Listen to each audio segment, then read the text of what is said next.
I have a fear that there is a tendency in some churches to talk about marriage like it's the ultimate goal of life.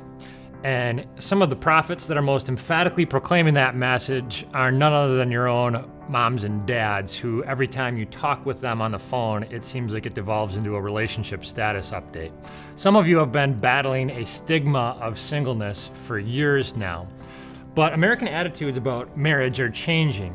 In fact, in 1950, 80% of the adults in the United States were married. But today we just recently crossed a threshold where over half of American adults are actually single. Furthermore, less than a third of millennials will say that having a successful marriage is one of their main life goals. The cultural ideas about marriage are shifting now. And the church's response to that has largely been one of two things. Either they've been trumpeting even more the blessings attached to marriage, which is understandable. Sometimes Christians are just lamenting how far our society has fallen from the biblical design of marriage. But there's one other thing that seemingly nobody's talking about in church, and that's the godliness of singleness. It's totally relevant. Some of you are single right now.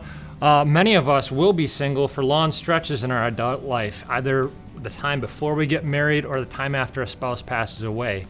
And some of you are also spiritually single, by which I mean that you have a spouse who really isn't totally on board with your Christian faith.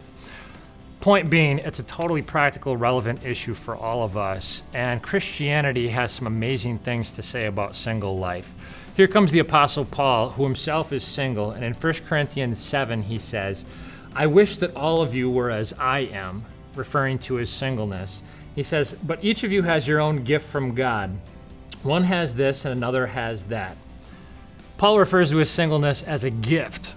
And not only that, he actually says it's not only just a legitimate way to live, he says it's a preferable way for many Christians to live. So the world has considered singleness oftentimes something of a defective state.